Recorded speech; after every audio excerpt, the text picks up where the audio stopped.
Pada tanggal 23 Agustus di tahun 2010, berawal pada jam 9 pagi di Fort Santiago, sebuah tempat wisata terkenal di Manila, Filipina, ketika para turis baru saja selesai dengan kunjungan pertama mereka dan menaiki bus, tiba-tiba saja ada seorang pria berseragam polisi ikut masuk ke dalam bus sambil membawa senapan serbu jenis M16 dan sebuah pistol.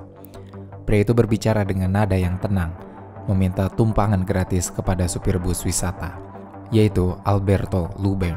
Tentu saja karena khawatir dengan keselamatan penumpang, Alberto menolak permintaan tersebut dengan sopan dan halus. Sayangnya, pria itu tidak mendengarkan dan justru memerintahkan penumpang untuk mengikuti instruksinya sambil menyatakan bahwa semua yang ada di dalam bus itu, yang terdiri dari 20 turis Hong Kong dan 3 pemandu wisata lokal Filipina, berada dalam penyanderaannya.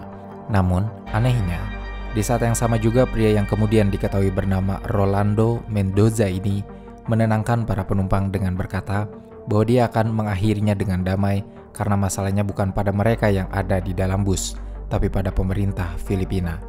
Dia sempat menjelaskan bahwa dia belum lama dipecat dari dinas kepolisian karena kejahatan yang tidak pernah dia lakukan, dan dia hanya ingin menuntut keadilan serta supaya pekerjaannya kembali. Dan pertanyaannya, siapa itu Rolando Mendoza?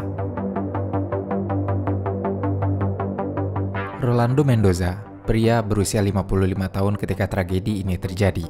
Dia adalah seorang lulusan sekolah tinggi kriminologi Filipina dengan gelar kriminolog. Sejak bulan April 1981, Rolando bergabung dengan Kepolisian Nasional Filipina sebagai petugas patroli dan merintis karirnya hingga menjadi seorang kapten polisi. Sejauh perjalanan karirnya, dia telah dianugerahi penghargaan sebanyak 17 kali atas keberanian dan kehormatannya. Rekan-rekannya menggambarkan Rolando sebagai pekerja keras yang baik hati. Sepak terjang Rolando terbilang hebat sebagai seorang polisi. Di bulan Februari di tahun 1986 contohnya, Rolando berhasil memimpin sekelompok polisi untuk menghentikan sebuah van yang membawa 13 peti penuh uang yang tampaknya ingin diselundupkan ke luar negeri oleh mantan presiden Filipina, yaitu Ferdinand Marcos. 13 peti penuh uang itu kemudian disita dan diserahkan kepada pihak berwenang. Kasus ini telah membuat Rolando dinyatakan sebagai salah satu dari 10 polisi terkemuka Filipina oleh Jaikis Internasional di tahun itu. Hancurnya karir Rolando yang menyebabkan dia membajak bus dimulai pada tanggal 9 April 2008. Ketika ada seorang koki hotel bernama Christian mengklaim dirinya ditangkap oleh Mendoza dan beberapa petugas lainnya atas pelanggaran parkir. Tidak berhenti sampai di situ, Christian juga menuduh polisi menanam saset sabu di mobilnya, memaksanya memakai itu lalu menuduhnya sebagai pecandu narkoba. Petugas juga dituduh memeras uang dari Christian dan dia baru dibebaskan setelah teman Christian mengumpulkan 20.000 peso untuk menebusnya. Laporan ini sampai ke kantor Ombudsman yang memutuskan Rolando dan 4 petugas bersalah dan melakukan pelanggaran dalam jabatan mereka. Lalu Ombudsman juga memerintahkan pemecatan Rolando dari dinas dan membatalkan semua tunjangan yang seharusnya dia dapatkan, termasuk tunjangan pensiunnya yang seharusnya bisa dia dapatkan dalam waktu 1 tahun lagi. Di akhir April di tahun 2008, Rolando pun diberhentikan sebagai Kepala Satuan Patroli Mobile. Disusul pada bulan Agustus 2008, Divisi ke-8 Kantor Kejaksaan Manila menunda kasus dalam persidangan karena Christian tidak menghadirinya. Dan pada bulan Oktober, akhirnya Dinas Dalam Negeri PNP merekomendasikan kasus tersebut dibatalkan. Rolando kemudian dipecat begitu saja dari kepolisian pada Februari 2009 atas tuduhan pemerasan tanpa pemeriksaan yang adil dan tanpa diberi kesempatan untuk membela diri. Rolando sudah berkali-kali mengajukan banding atas kasus ini ke Ombudsman, tapi dia tidak pernah mendapat tanggapan. Kasus ini sebenarnya berbuntut panjang karena Rolando harus menanggung akibatnya, berupa menghadapi penghinaan dari rekan-rekan kepolisian serta keluarganya sendiri.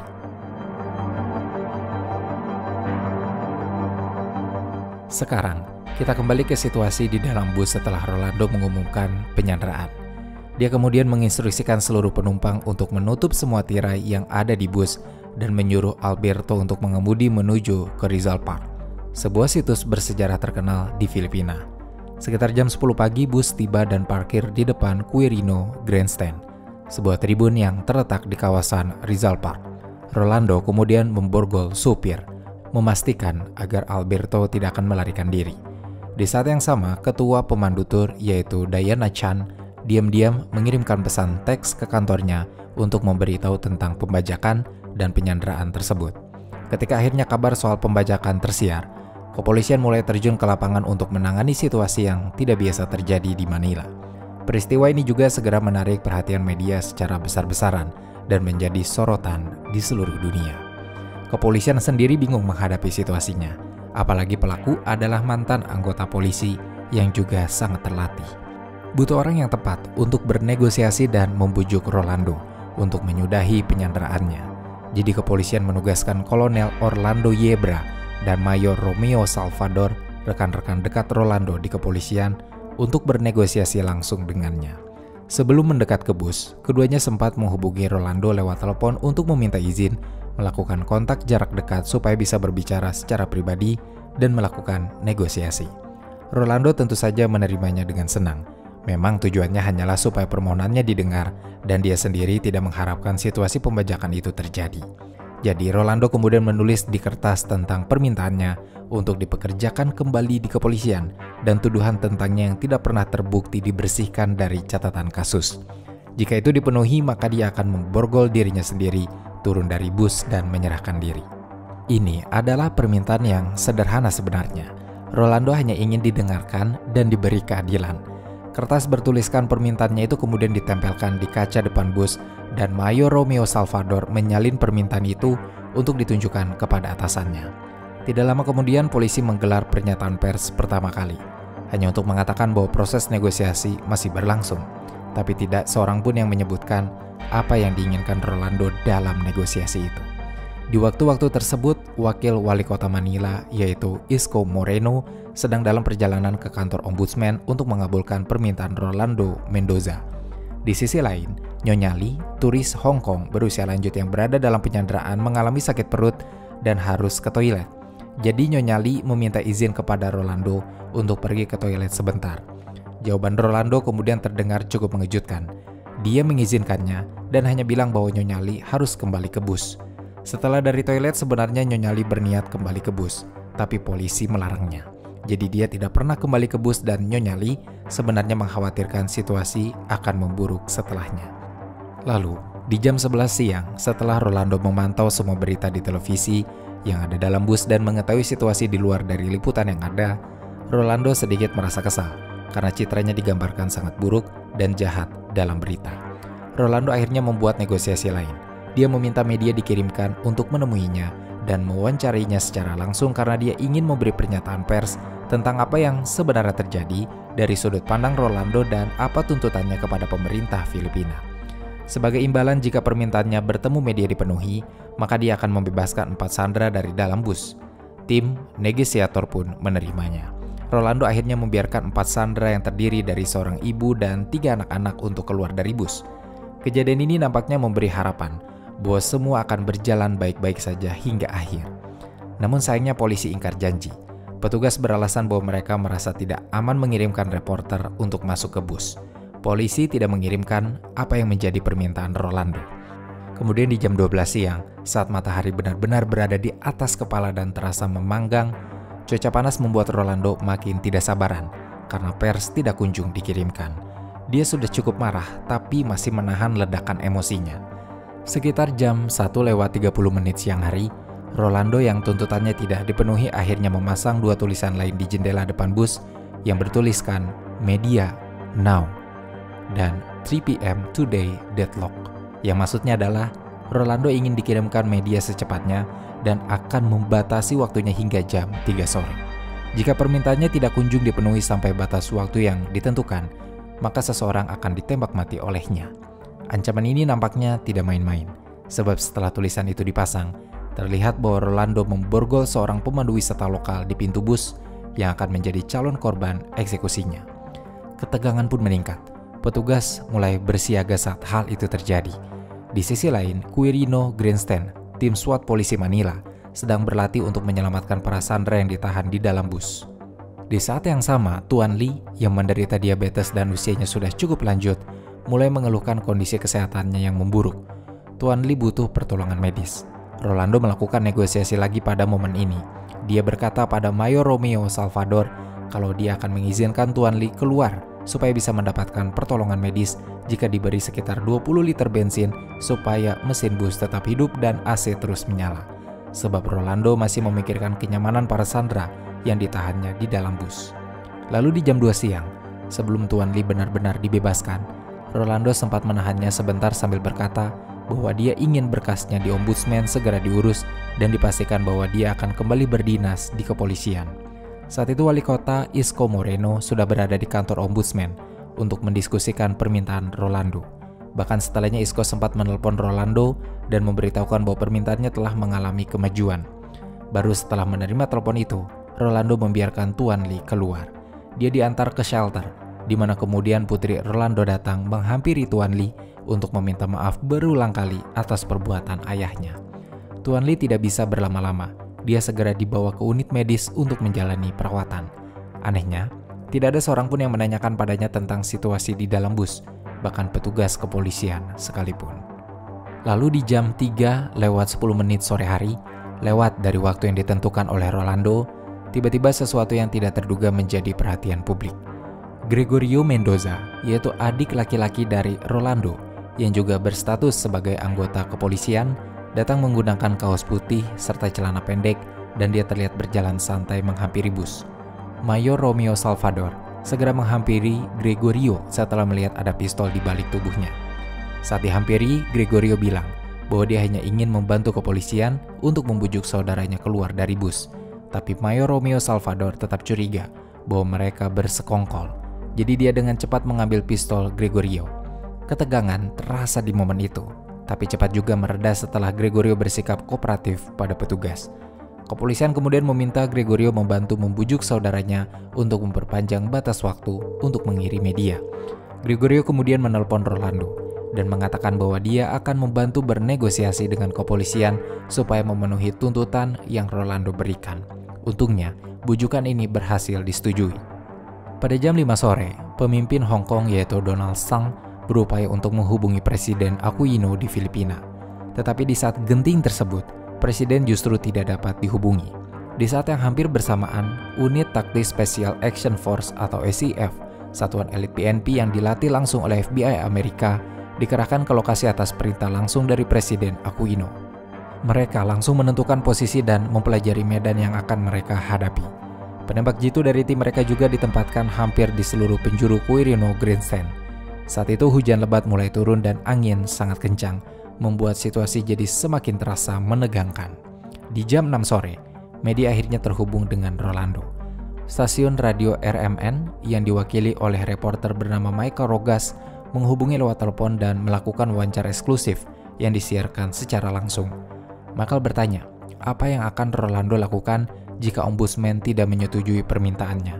Tapi saat itu Rolando terdengar sangat optimis bahwa ombudsman tidak akan menolak tuntutannya karena semua dokumen yang ada sebenarnya menyatakan bahwa Rolando dituduh melakukan perbuatan yang tidak pernah dia lakukan. Tidak lama setelah percakapan itu, surat keputusan dari ombudsman tiba di lokasi. Mayor Romeo dan Gregorio menyerahkannya kepada Rolando. Ini mungkin membuat Rolando cukup antusias. Michael juga mungkin penasaran dengan apa yang tertulis di dalam surat itu. Jadi dia meminta Rolando membacakan isinya dan membiarkan semua orang mendengarkan dalam siaran. Surat itu berisi seperti berikut. Kapten Mendoza yang terhormat, berdasarkan percakapan kami sore ini, dengan ini saya konfirmasikan bahwa saya akan meninjau kasus Anda secara pribadi. Saya harap Anda akan mempercayai kata-kata saya. Terima kasih karena telah memahami posisi saya sebagaimana saya sepenuhnya memahami posisi Anda. Itu bukanlah isi surat yang diharapkan oleh Rolando.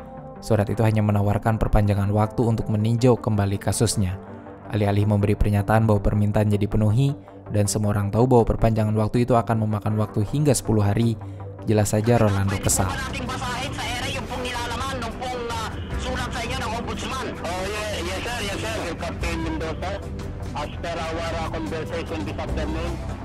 Emosinya tidak stabil dan kemarahan yang sudah ditahannya sejak siang tampaknya akan meledak. Rolando berteriak bahwa surat itu adalah sampah. Itu sama saja seperti memberitahunya bahwa dia tetap dipecat dan dia bersumpah bahwa hal buruk akan terjadi di dalam bus. Kemarahan Rolando memicu kepanikan di antara para petugas. tim negosiator berusaha untuk menenangkannya dengan mengusulkan solusi. Kolonel Orlando Yebra memberitahu Rolando bahwa dia akan meyakinkan atasannya untuk memikirkan ulang keputusan ini dan membuat kesepakatan ulang. Tapi itu akan memakan waktu sampai harus disetujui oleh wali kota Lim dan Komandan Angkatan Darat Jenderal McTeague. Tawaran ini diterima Rolando, yang mungkin berpikir dia masih punya harapan bahwa tuntutannya akan diterima. Wali kota Lim akhirnya meminta para negosiator untuk menemuinya di restoran Emerald Garden. Mereka akan membahas keputusan itu sambil makan malam. Sementara mereka di sana, media semakin menggila dan tidak terkendali dalam melakukan liputan langsung. Peran mereka sebenarnya cukup memperburuk kondisi karena mereka mengungkapkan informasi penting di berita, termasuk keberadaan penembak jitu di wilayah tersebut. Di dalam bus, Rolando mengetahui semuanya. Situasi berubah menjadi genting saat itu pada jam 6:45 malam hari, ketika tim negosiator bersama wali kota dan jenderal sedang menikmati makan malam mereka. Rolando mulai kehilangan kesabaran. Dia meminta supaya para penembak jitu pergi dari posnya, atau jika permintaannya kali ini tidak segera dipenuhi, dia akan menembak pemandu wisata yang diborgol di pintu bus. Waktu saat itu masih bisa sedikit diulur, berkat peran dari Michael Rogas, si reporter radio, dan jurnalis televisi bernama Irwin Tulfo, yang juga ikut terhubung dalam panggilan telepon. Lalu di jam 7:07 malam hari, Rolando bicara bahwa dia sangat merasa ditipu dan menjadi benar-benar marah kali ini. Beberapa menit berselang, tepatnya di jam 7:15 malam, di pos komando, drama baru yang tidak kalah menariknya pun terjadi. Gregorio Mendoza ditangkap atas tuduhan pelanggaran memasuki lokasi konflik, membawa senjata, bersekongkol dengan pembajak, dan dianggap mengganggu negosiasi. Memang, dalam negosiasi sebelumnya, di mana Gregorio ikut bicara dengan Rolando bersama Kolonel Orlando Yebra, sedikit terjadi ketegangan ketika mereka ingin meninggalkan bus, lantaran Rolando bertanya soal apakah pistol milik Gregorio sudah dikembalikan. Kolonel Yebra berbohong dengan menjawab sudah, tapi Gregorio bilang bahwa pistolnya belum kembali. Rolando marah dan mengatakan Yebra sebagai pembohong. Dia juga tidak mau lagi melakukan negosiasi dengannya. Petugas pun menggiring atau lebih tepatnya menyeret Gregorio ke mobil polisi. Tapi Gregorio sempat memberontak hingga dia terjatuh ke tanah. Saat itu, keluarganya mendekat dan berusaha menahan Gregorio supaya tidak dibawa. Putra dari Gregorio pun ikut datang mendekat. Dia berteriak kencang setelah membuka kaosnya.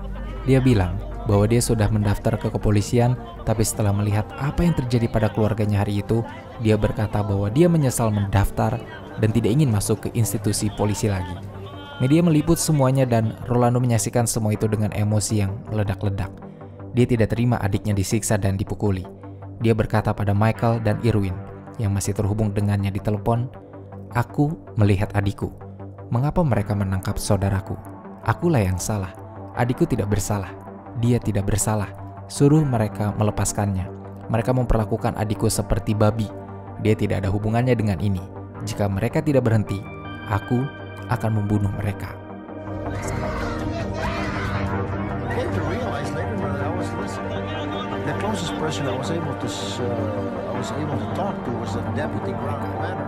Saat itu, baru disadari bahwa Rolando menyaksikan semuanya lewat televisi di dalam bus. Polisi akhirnya meminta media untuk menghentikan siaran, tapi tidak ada yang mendengarkan. Penangkapan Gregorio kemudian mendorong Rolando melakukan pembunuhan besar-besaran. Lewat telepon, dia berkata bahwa jika polisi tidak menghentikan aksi mereka, dia akan membunuh para sandera dalam waktu 5 menit. Saat itu jurnalis Irwin Tulfo berusaha untuk mencari tim negosiator yang tidak ada di lokasi sejak jam 4 karena ia sedang makan malam. Irwin Tulfo benar-benar putus asa mencari mereka di saat genting tersebut. Satu-satunya orang yang bisa diajak bicara oleh Irwin Tulfo adalah Deputi Kolonel yang segera menghubungi atasannya dan mengabarkan tentang situasi yang memburuk. Setelah mendapat kabar tersebut, wali kota, jenderal, serta tim negosiator berhenti makan dan kembali ke lokasi. Di jam 7:20 malam hari, Rolando akhirnya menembak pemandu wisata yang diborgol di dekat pintu bus. Teriakan dan jeritan mulai terdengar dari dalam bus. Salah satu sandera yang bernama Joe Chen dan sandera lain yang bernama Tuan Leung berusaha mengalahkan Rolando saat dia lengah, tapi tidak berhasil karena dengan gerakan cepat, Rolando berbalik dan menembak Tuan Leung hingga tewas. Joe cukup beruntung karena ia masih bisa mundur dan menyerah pada todongan senjata. Dia memilih kembali duduk di kursi. Di detik selanjutnya, Rolando menembaki satu persatu sandranya sesuai urutan kursi. Tidak semuanya tewas, beberapa masih hidup, termasuk Joe yang hanya terkena tembakan di lengannya.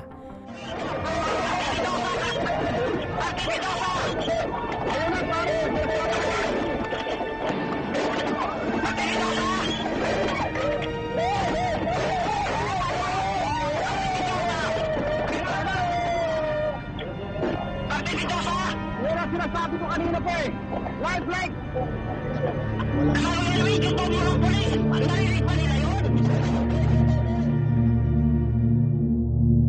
Namun, mereka yang masih bertahan berpura-pura mati karena jika mereka bergerak dan disadari oleh Rolando, dia akan kembali menembak untuk memastikan bahwa sandranya tewas. 10 menit kemudian, tepatnya di jam 7:30, Alberto Lubang, sang supir, ternyata berhasil lolos dari maut. Dia, entah bagaimana caranya, berhasil melepaskan diri dari borgol dan melarikan diri lewat jendela pintu supir. Dia berlari sambil mengangkat tangannya ke atas, segera menuju ke brigade polisi. Dia berteriak bahwa semua sandera telah tewas tertembak. Meski sebenarnya belum dapat dipastikan kebenarannya, tapi pernyataan dari Alberto menimbulkan asumsi bahwa Rolando menembaki semua penumpang yang ada. Ano si Pastor sa loob, magsalita ka na si Pastor. Patay na lahat ng tao. Patay na lahat ng tao. Hindi ka sumama ka sa akin. Patay na lahat dyan. Patay na lahat. Alberto kemudian diberikan perawatan medis. Tapi sekali lagi, seperti yang terjadi pada Tuan Lee sebelumnya, tidak ada satupun petugas yang datang menghampiri Alberto untuk menanyakan soal situasi di dalam bus. Petugas justru hanya berfokus pada Gregorio. Di jam 7:35 malam, polisi melancarkan serangan untuk mengakhiri aksi Rolando. Sebenarnya tim SIF sudah menunggu perintah untuk melakukan penyerangan, tapi Jenderal McTibay justru memerintahkan tim SWAT untuk melakukan operasi, padahal sepertinya dia diberi perintah oleh Presiden untuk menerjunkan tim SIF, bukanlah SWAT. Ini bahkan mengejutkan tim SWAT karena mereka mengaku kekurangan peralatan dan sebenarnya SIF lebih cocok untuk operasi tersebut. Namun, mereka tidak bisa menolak perintah yang diberikan. Tim SWAT segera terjun ke medan tempur itu, mengepung bus, lalu mencoba memecahkan jendela bus seperti yang telah mereka latih sebelumnya. Tapi ternyata kaca bus itu terlalu tebal, hingga mereka cukup kesulitan memecahkannya. Beberapa petugas SWAT berusaha membuka pintu supaya bisa masuk, dan ini ternyata lebih sulit dari yang mereka kira. Sementara itu di dalam bus, Rolando melihat setiap gerakan tim SWAT lewat layar televisi, dan mencoba memberi ancaman dengan melepaskan tembakan.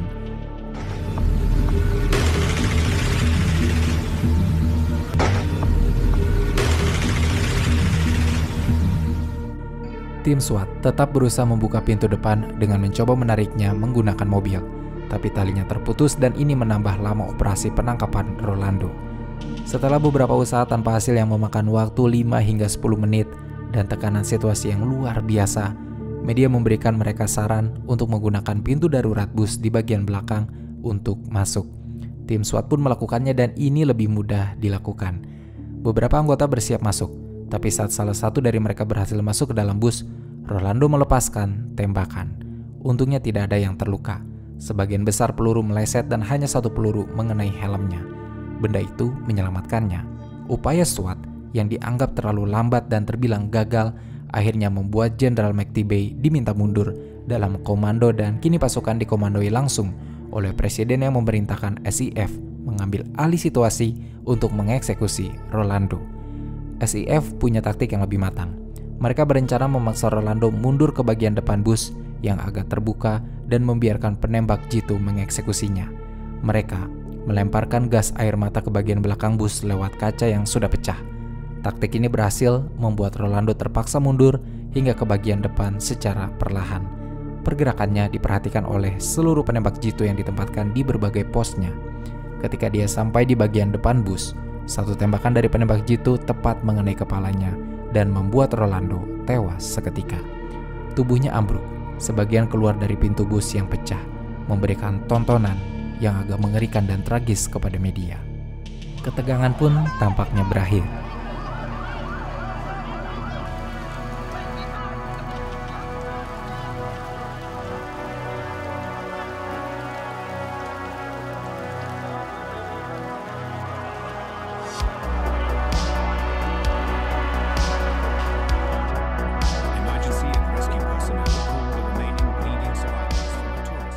Pada jam 8:50 malam hari, kekacauan kembali terjadi. Tapi ini karena layanan darurat, media, dan warga sipil memenuhi lokasi dalam satu waktu. Tim penyelamat menyisir ke dalam bus. Mereka cukup kaget ketika menemukan adanya korban yang selamat. Salah satunya itu Joe yang masih hidup tapi mengalami pendarahan yang cukup parah. 9 orang termasuk Rolando dinyatakan tewas. Korban selamat dinyatakan berjumlah 17 orang, tapi banyak diantaranya terluka parah. Saat itu suasana sangat di luar kendali. Lokasi kejadian tidak steril karena bahkan banyak pedagang atau warga sipil bisa keluar masuk dengan bebas.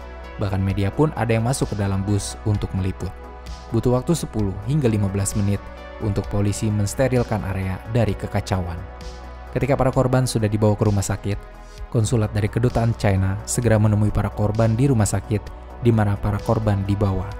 Sebelumnya, karena kurangnya koordinasi membuat beberapa korban ditolak di rumah sakit dan ini benar-benar menyita waktu krusial bagi para korban supaya bisa diselamatkan. Sebab karena insiden ini juga, ada beberapa korban yang tidak tertolong dan akhirnya tewas karena luka-lukanya. Joe Chen yang berhasil bertahan kemudian bersaksi bahwa hanya petugas konsulat dari negaranya yang datang. Tidak ada petugas atau pejabat lokal yang membantu mengawasi atau mengurus mereka, atau mungkin menanyai mereka. Media kemudian segera menyoroti Jenderal McTeague, yang pengambilan keputusannya sangat dipertanyakan. Dia diketahui tidak mematuhi sepenuhnya arahan dari presiden dan membuat keputusannya sendiri. Ada satu hal yang sebenarnya sangat disayangkan, yaitu sebenarnya tuntutan Rolando sudah dipenuhi dan dia telah dikembalikan sepenuhnya di kepolisian dengan jabatan yang telah dia miliki. Tapi surat keputusannya terlambat datang karena terhambat kemacetan dan baru tiba di tempat kejadian sekitar jam 7:30 malam. Hanya beberapa menit sebelum SWAT mengepung bus. Mayor Romeo yang membawa surat itu sebenarnya sudah mencoba untuk menelpon Rolando, tapi dia tidak dapat terhubung ke panggilan itu untuk memberitahu kabar baik yang dinantikan oleh Rolando. Pada akhirnya, semua kejadian ini masih menyisakan tanya soal apakah endingnya akan berbeda jika para pejabat mendengarkan tuntutannya dan memberikan keputusan lebih cepat, atau apakah para korban akan selamat semua jika media tidak ikut campur. Apakah semua tragedi itu akan terjadi jika sejak awal Ombudsman memberikan keadilan pada Rolando dengan mendengarkan pembelaannya. Bagaimanapun tragedi ini telah mengubah banyak hal. Pembajakan ini membuat kekacauan yang tidak hanya berskala nasional, tapi juga internasional. Sebab setelah pembajakan diketahui bahwa hubungan Tiongkok dengan Filipina merenggang, bahkan cenderung panas dengan konflik. Penyelidikan terpisah dilakukan oleh pemerintah Filipina dan Hong Kong. Mereka sama-sama menyelidiki kegagalan negosiasi di hari pembajakan yang seharusnya bisa berakhir dengan damai jika permintaan Rolando didengarkan sejak awal. Sementara itu, Ombudsman Emilio Gonzalez yang diduga meminta sejumlah besar uang kepada Rolando Mendoza untuk mempertimbangkan kembali kasusnya akhirnya dipecat oleh Presiden Aquino. Tim SWAT kepolisian Manila juga mendapat kritik keras dari seluruh dunia karena kegagalan mereka dalam aksi penyergapan Rolando. Di sisi lain, sejumlah awak media yang melanggar kode etik jurnalistik didenda karena keterlibatannya dalam mengacaukan operasi. Dalam kematiannya, Rolando mungkin tetap masih menyimpan kemarahan, sebab adiknya yang ditangkap atas perintah wali kota Lim akhirnya didakwa pidana karena dianggap sebagai rekan atau kaki tangan dari Rolando, serta didakwa atas beberapa tuntutan lainnya terkait pembajakan di hari itu. Bagaimanapun yang paling menarik dari kasus ini adalah kesaksian dari korban-korban yang selamat, yang masih berkata bahwa mereka masih cukup yakin bahwa meski telah berubah menjadi pembunuh berdarah dingin di puncak kemarahannya, Rolando Mendoza sebenarnya orang yang baik hati, yang sebelumnya punya harapan bahwa dia akan mendapatkan keadilan dalam hidupnya yang dirampas oleh lembaga-lembaga atau institusi-institusi negaranya karena tuduhan yang bahkan tidak ada buktinya.